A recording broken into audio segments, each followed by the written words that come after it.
जन स्वराज की पहली सूची आई है और पहली सूची में कुछ नाम बहुत ही आश्चर्यचकित करने वाले हैं और बहुत ही डेकोरेटेड नाम है वो समाज के। उन्हीं में से एक है आर के मिश्रा जी, जो इस वक्त हमारे साथ मौजूद हैं। दरभंगा से इनका नाम आया है, जन स्वराज के लिए चुनाव लड़ेंगे।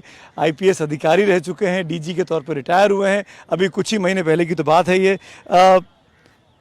वर्दी छोड़कर, खाकी छोड़कर खादी अपनाना, ये ट्रांजिशन कैसा लग रहा है मिश्रा जी?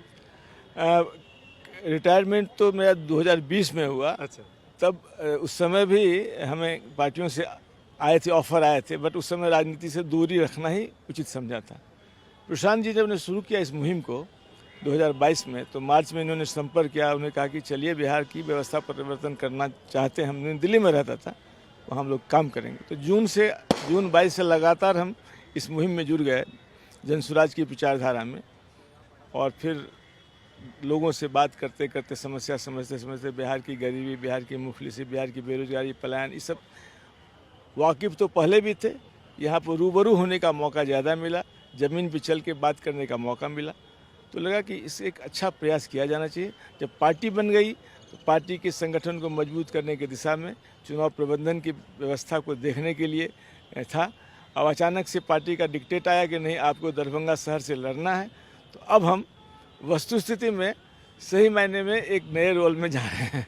तो कैसा लग रहा है इस वक्त आपको? ये सवाल इतना घिसा पिटा और क्लीशे सवाल है कि जब आपको जिम्मेदारी मिलती है तो कैसा लग रहा है?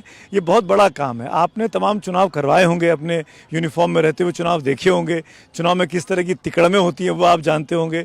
तो ये आपके लिए एडवांटेज है या डिसएडवांटेज है? हमें लगता है कि आज के बदले माहौल में, जब यूथ में एक परिवर्तन का दौर है, जेनजी की बात हो रही है, हर जगह लोग अपना हक और हुकूक मांगने को तैयार हैं, ऐसे माहौल में हम जेनजी से कई जनरेशन दूर हैं, लेकिन उनकी समस्या से वाकिफ़ हैं।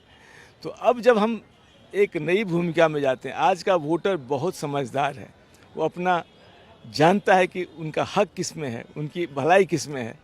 तो मैं तो यही मानता हूँ कि 3.5 वर्षों का हम लोग की सतत जो तपस्या रही है, जो बातें हमने बताई है, जन स्वराज की भावनाओं को बताया है, पलायन, शिक्षा, महिलाओं को स्वावलंबन, किसानों की आय में दोगुना करना, बुजुर्गों को सम्मान देना, ये सारे बुनियादी मुद्दा हैं।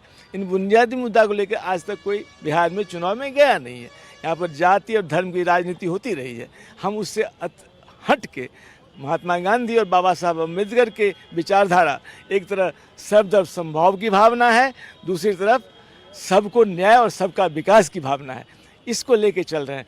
जिसकी जितनी हिस्सेदारी, उसकी उतनी भागीदारी के आधार पे हम लोग चल रहे हैं। ये सारी चीज़ें जो हैं, ये मुझे प्रोत्साहित करती है कि समाज को एक बार जोड़कर दरभंगा शहर के जल जमाव की समस्या को दूर करना, वहाँ आरओबी के निर्माण में जो विलम्ब के कारण प्रखंड, उसको दूर करना, ट्रैफिक से निजात दिलाना, पार्किंग की व्यवस्था सुनिश्चित कराना जगह जगह, ताकि दिन में जब आप सड़क पे चलते हैं, मार्केट है, उसके लिए लोगों को, आज बड़े बड़े शहरों में मल्टी स्टोरी पार्किंग होती है, ज़मीन खरीद के ज़मीन लेके बनाया जाना चाहिए, उसकी व्यवस्था करना। और स्कूल के बच्चों को जो ट्रैफिक से समस्या होती है, उसके लिए स्कूल को टाइमिंग को start. Mishra ji, sorry intervene कर रहा हूँ बीच में।